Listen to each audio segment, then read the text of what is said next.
All right. Hello, everybody. I'm Enzo from Clear Signal, coming from Hamilton College and MIT. Deepfakes pose significant risks to NATO's security goals for a whole bunch of reasons. The first one is that it makes intelligence less actionable, less reliable. The second is that it undermines the public's trust that's necessary to carry out a whole bunch of NATO's different coalition building missions and objectives. Our approach consists of three components. There's a two-pronged detection approach to identify two specific types of deepfakes. And then a third approach that leverages an automated AI agent to respond and counter disinformation as it's arising on social media in real time. This is going to allow NATO to leverage its platform to delegitimize hostile information and boost messaging that is fact-based as media threats arise. So, the technical solutions, there are two basic types of deepfakes which we need to go over: cheap fakes and sophisticated deepfakes. Cheap fakes are more elementary. They're not generally as convincing, but they're produced in a much higher volume because they're more widely accessible to people. These are much easier to detect.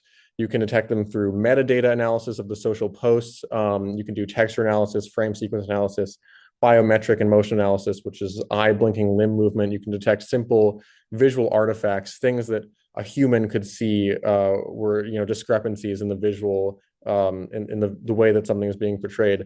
More sophisticated deepfakes, such as those that are part of campaigns advanced by state actors, are much more convincing. They're higher quality. They're trained on more advanced models.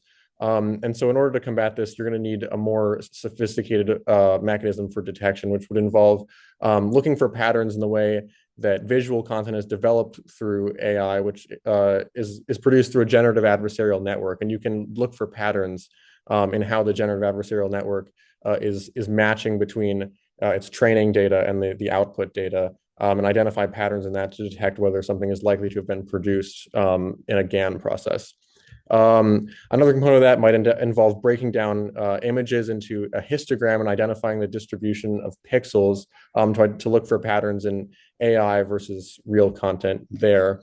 The benefits of these tools is that there's no backend needed, meaning that we don't need to access any proprietary social media data. We don't need buy-in from social media companies. This can be deployed all on its own. Allows them to draw on the development of the technology.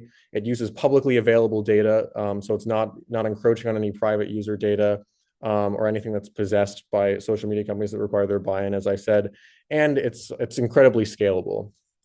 So NATO's role here is really to establish standardized guidance for member states to implement the detection technology in their domestic or military intelligence organizations, sort of leading them through the process of establishing this and coordinating, implementation of it across member states. The technology can also be leveraged in addition to individual state governments, also by NATO CITSEN to passively monitor global social media feeds and automatically flag content that could be harmful. And then the third part is really the counteroffensive media program, which is the rapid response that's AI enabled through AI agency, which is that NATO can take the gathered intelligence to rapidly respond to hostile information on social media by using AI to produce counter narratives that are then automatically posted and targeted in specific geographic regions through the use of a content distribution network, so that NATO could post on social media from a series of remote servers, targeting it in the specific locations or regions where the hostile content is originating. These two systems work in tandem to detect and respond to hostile information, advancing NATO's soft power and influence and their messaging across the globe.